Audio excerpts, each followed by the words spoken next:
Hello, I'm Scot Conway, Ph.D, J.D, 8th degree black belt with Language of Emotions 101a, lesson number 5. We're talking about fear. The emotion of fear, the emotion of change, means something must change, and fear has a very specific emotion. This is the first emotion of change we're dealing with very specifically. If you recall, emotions of change means something must change. The most common thing that needs a change is you. So whenever I look at something, I feel any negative emotion, any feeling that I dislike, it means something must change. And what I have to look at first is, does something in me need to change? And even if something in me doesn't need to change, something I'm doing probably does. Today we're talking about fear. Fear means I perceive something coming for which I feel unprepared. So in the language of emotions, when you feel a feeling that you would label fear, if it really is fear, it means that you are perceiving something. Something that's coming in your life, something that's going to show up in time or space for which you feel unprepared. A basic definition of fear is something's coming, I'm not ready. So if you just remember fear, something's coming, I'm not ready, you have a basic working knowledge of fear. Now, we've talked about the self-protection reaction. The self-protection reaction is there to protect you. That's why we call it the self-protection reaction.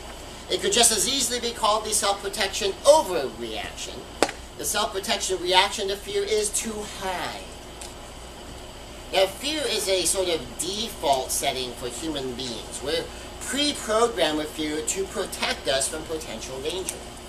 I don't know if anyone's noticed, but there's a lot of things out there that can hurt us.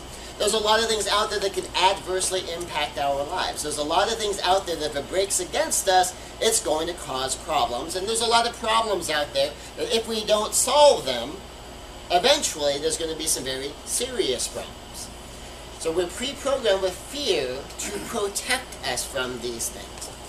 As we realize there are potential threats all around, we learn to fear as a sort of better safe than sorry reflex. Now, depending upon the era in which you live, or the part of the world in which you live, this whole better safe than sorry reflex can spell the difference between living and dying. Modern America, 21st century, most suburban areas, there's probably really not that much to be afraid of that's going to make you no longer alive in the morning. But there are some parts of town that, depending on what's going on, literally that could happen. There's some parts of the world where if you don't have any fear, if you're fearless, you could make a lot of choices, a lot of decisions that could result in serious harm. The average parent watching the average small child running around doing stuff realizes that sometimes fearlessness is not a good thing. Sometimes fearlessness can be a bad thing, that your child has no grasp of the dangers around him or her. That child can walk into very dangerous situations and have no idea. So sometimes fear can be a good thing. So there's a lot of people that believe that what you want to do in life is go through life with no fear, never feeling this feeling, but that's not necessarily a good thing. Fear of the unknown. Why are people afraid of the unknown? Well, it's because it's the unknown. The unknown could be anything. If it's truly unknown, it means it really could be anything. How do you get ready for anything? If fear is something's coming, I'm not ready, well, what's coming? I don't know. Could be anything. Well, how do you get ready for anything? Can you be ready for anything? Actually, the answer is yes. Part of being ready is being willing to accept the outcome. No matter what it is, whatever it is, you're just ready for it. If something's going to come and it could kill you, okay, fine, it could kill me. I'm ready to face death. It could come, I might be fine. And I'm ready for that too. A friend of mine was in Iraq. Well, one of the things when you go on patrol in Iraq, and he was with a group called the Hammer. And he's a ranger-trained Army officer. You go out there, it's an improvised explosive device. How do you get ready for that? Well, you just really honestly have to be prepared for something to blow up in your face, literally. His best friend got blown up and killed right in front of him. So he came out alive. His friend didn't. His best friend didn't. But if you go out on patrol and you realize anything could happen, Are you ready? Are you ready to face that? Have you prepared yourself in heart and mind? So no matter what happens, anything from we come back from a peaceful mission to something blows up and we could all die, and anything in between. And honestly, it's probably harder facing the death of someone that matters to you than it is actually dying yourself. But if you're ready for all of that, then you can go out and be prepared to deal with the unknown. Because in most cases, the unknown is not really unknown. It's not really anything can happen. Almost any event or course of action has a limited number of possibilities. So if you're aware, what is the range of possibilities? He's not too likely to head out into Baghdad and say, well, you know, we could head out there, or we could run into a Walmart that's having a great sale. And then we might not have enough money to buy the stuff that's on sale. That's probably not going to be in the range of possibilities of Baghdad. Now what if you're out Christmas shopping, you have a very limited budget, and then you run across a great sale on something, oh man, I really want to buy this for myself, but I don't have the budget for it. And you go, okay, compared to what the guy over there is going through, that's nothing to be afraid of. But what if that's the biggest thing you got going on in your life? Well, to you, it might be scary, because it's all relative to your own life. Now, fears of a great many things. When you're dealing with the unknown is it could be anything. In reality, it could be a range of possibilities. So fear of a great many things, fears dominate the lives of many people. I mean, a lot of people live their lives scared. Some people are so terrified of failure, for instance, that they feel that they dare not try, because they always say, well, what if I fail? What if it doesn't work? What if I get a bad grade? What if I choke? What if? And they're terrified of failure. Some people are afraid of success. It is success that scares them. Sometimes because they're afraid that once they succeed, they'll be expected to do it every time. Here's a business example. Suppose I'm a salesman working for a big company doing big ticket sales. And this year I meet my quota. In fact, what if this year I exceed my quota by 20%? Next year is my boss likely to say, well, you know, this year you exceeded your quota by 20%, so we're going to let you like back off a bit next year, and it's okay if you only sell 80% of your quota next year. Not likely to happen, right? More likely, next year they're going to say, okay, well, you know, we expect you to do $100,000 in sales. You did $120,000, so what we're going to do is start with $120,000 and see if we can get to $135,000 in this next year. And so success breeds a higher level of expectation.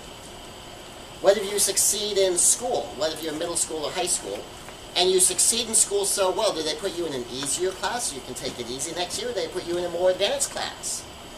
You're likely to end up in an honors class. What if you just blow away the honors class? Well, then they might put you in a college prep class. Well, you blow away the college prep class and you get to college. Does that mean you get to back off and take it easy, or are they going to start you off in a higher level class? Some people are afraid of success for these kind of reasons, is that the more you succeed, the more you find more is expected of you, and they're afraid, well, what if I do succeed, but it was really hard, and now I'm expected to do that forever? And so some people are afraid of success.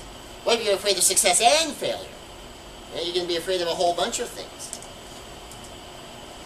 You know, sometimes they simply do not know what unknowns success might breed their way. What if I succeed? Now what's going to happen?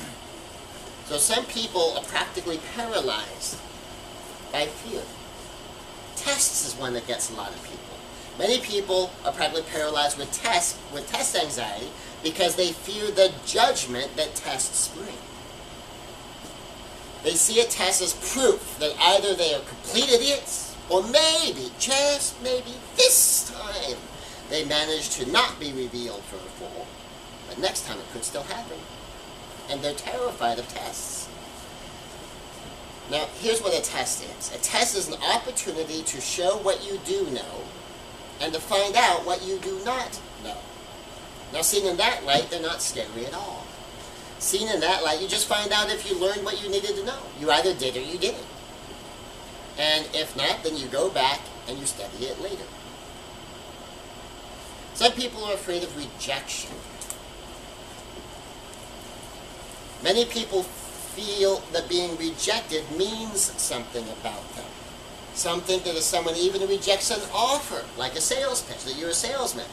talking to an acquaintance who does cold calls as part of his job. And some people, when they get rejected on a sales pitch, that they think it means something about them as a person. People who do not fear rejection have such a strong sense of self that they know who they are, no matter what others think of them. Sometimes it is ego. I mean, they just really don't care what anybody thinks. But sometimes it's a strong sense of self. I know who I am. It doesn't matter if someone rejects me. They're not rejecting me. They're rejecting my pitch. They don't need the service. They're tired of cold calls. Or even in personal relationships. That if they're rejecting me, but I know who I am, I know what I bring, I don't take it personally, I am who I am. And you know what? Who I am isn't a good matchup with everybody. But there are some people, honestly, it's not going to be a good relationship. It might not even be a good friendship. It might not even be a good business partnership. It's just the way it is. The self-protection reaction to fear is to hide. So whether it's a self-protection reaction or the self-protection overreaction, that hide reflex is to avoid whatever it is that frightens you. It might prompt you to avoid a true danger or a probable danger. That's what it's for. So that whole reflex of to get out of the way, to avoid this thing, to hide, is intended to keep you safe. But it can go way too far. People can sometimes hide from things that have no possibility of doing actual damage to them. And they continue to hide from it, and what it does is makes the fear more real and more real and more real in their lives. The self-protection reaction can cause us to avoid things that we ought to do. That we're supposed to be doing certain things, and we blow it off because we're afraid. We hide from it because it scares us. It might lead us to avoid a meeting, to avoid a phone call, to avoid a discussion. Someone says, we have to talk. That could be scary sometimes, depending who says that and what tone of voice they say it in. It might lead us to avoid a test, because a test scares us. To avoid learning a skill, because what if we don't learn it well? What if? It might lead us to avoid making a presentation or doing a performance. It might lead us to avoid success, because what if we succeed and now this becomes what's expected of us? Or avoid even trying, to avoid the possibility of success or failure. I cannot fail if I do try. It's what fear tells you. It might lead us to avoid finishing something. There's a lot of people that start a lot of things and finish very few things. One of the things that sometimes drives people to keep quitting is they're afraid they might not make it. And if I quit, I can always say, well, I could have, but I just didn't feel like it. Yeah, I could have won, but it doesn't really matter anyway. And you can keep up the pretense that, I could have, because you didn't. And there's people who do that. Avoiding change. Avoid changing course when we realize that we made a mistake. Fear can do that. You know you need to do something wrong, different. You know you need to change.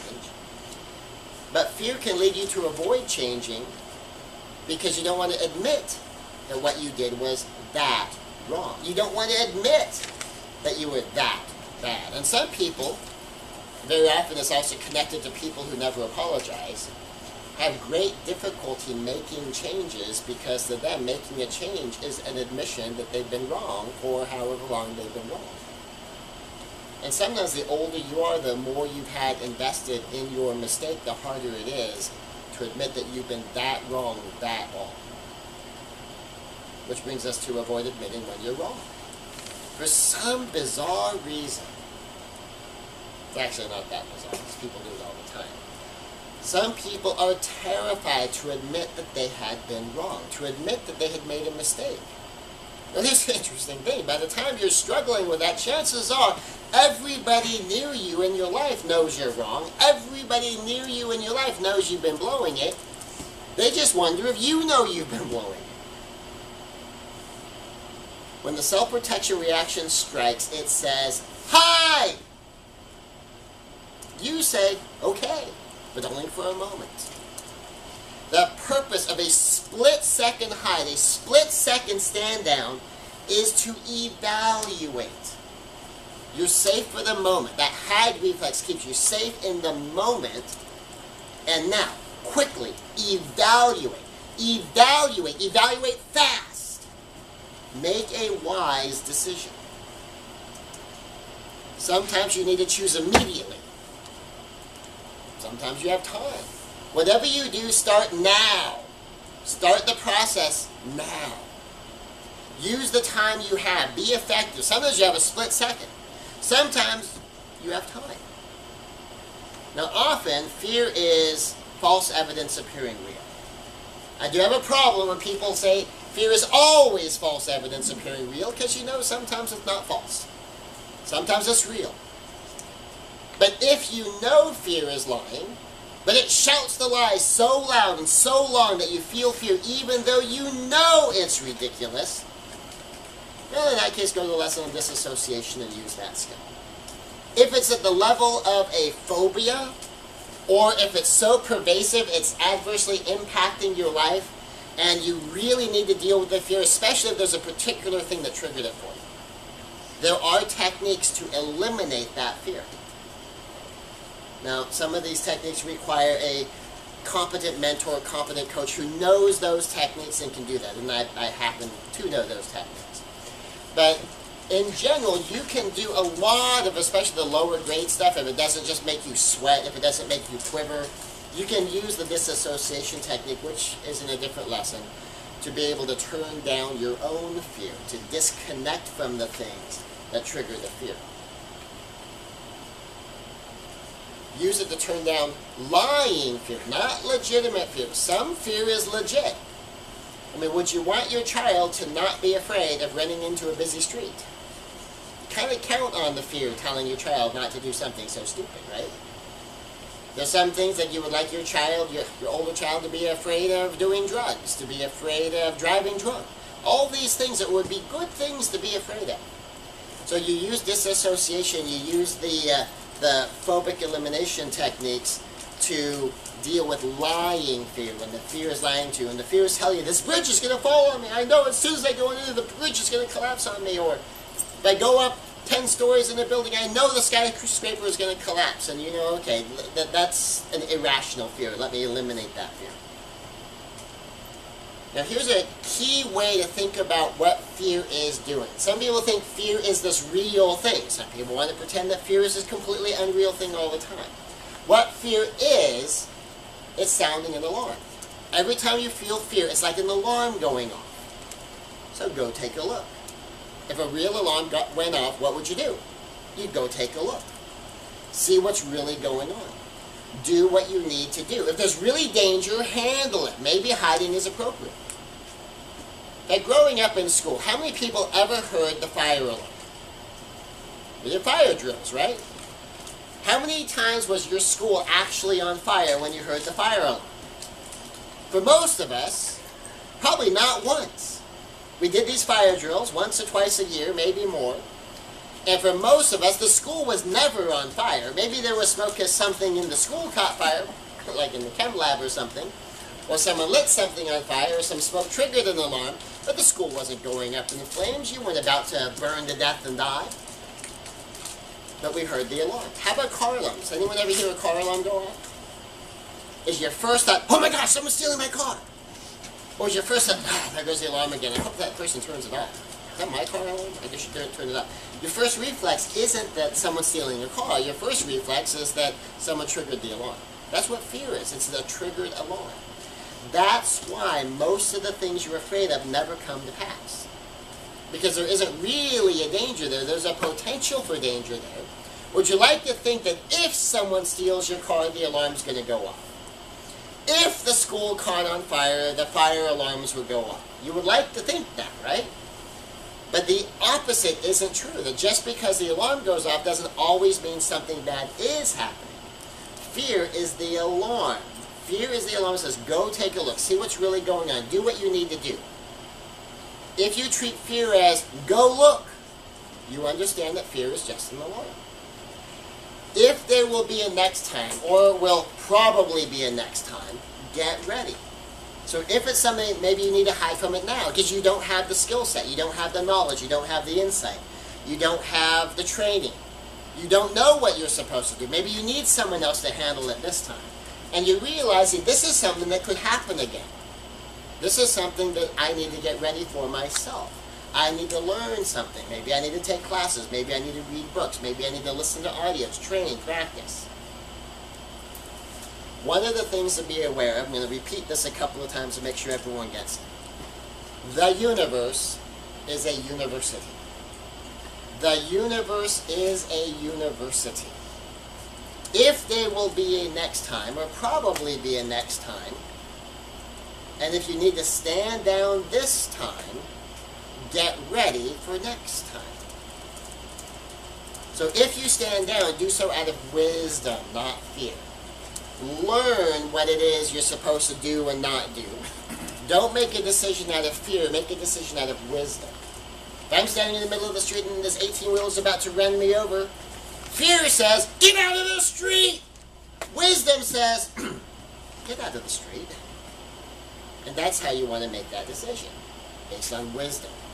Should you be ready for such things? Very often the difficult lessons we ultimately fail come about as a result of the small lessons we ignore.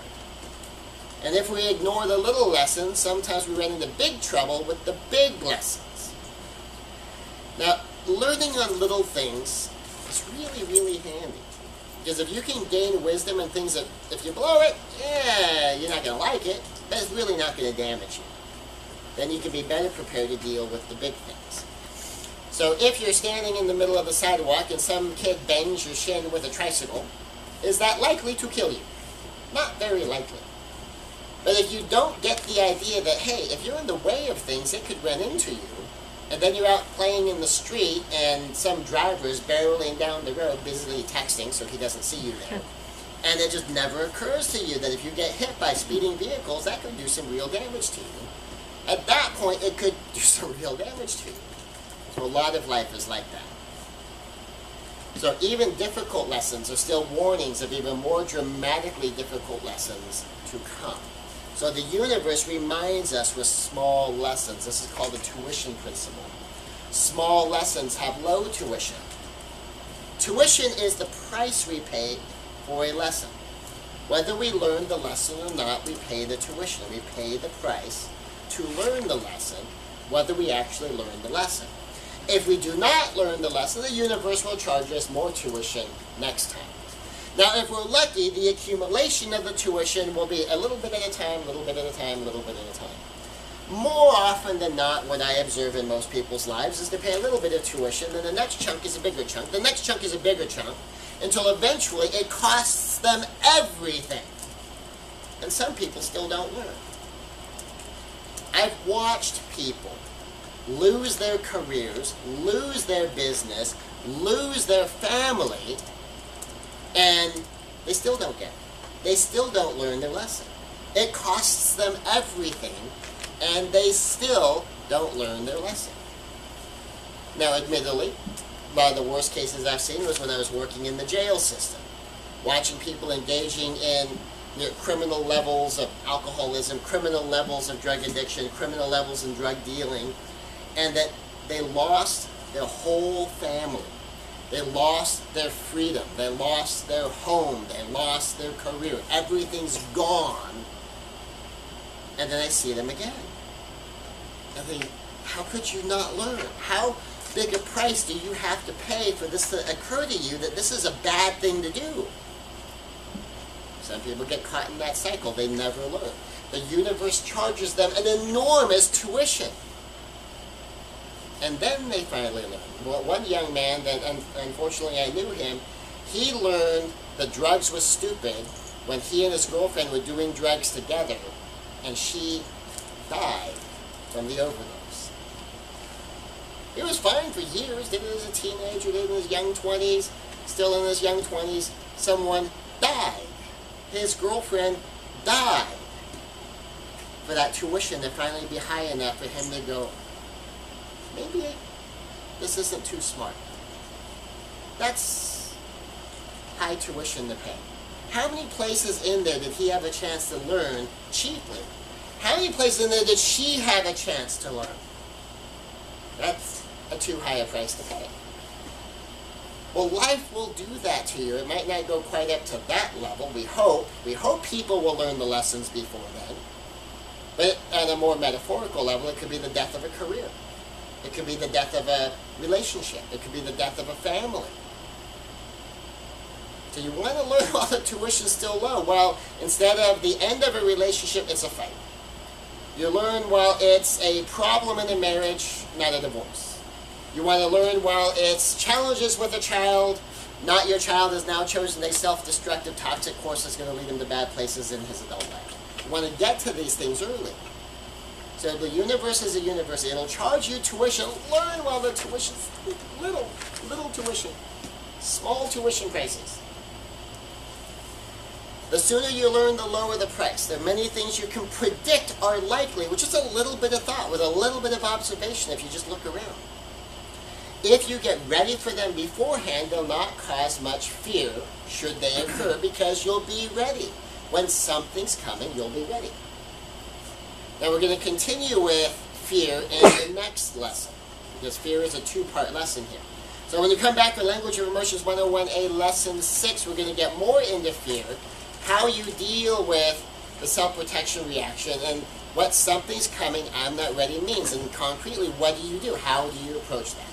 So that'll be coming up in the next lesson, Language of Emotions 101a 6. Thank you for joining me for Language of Emotions 101a Lesson number 5.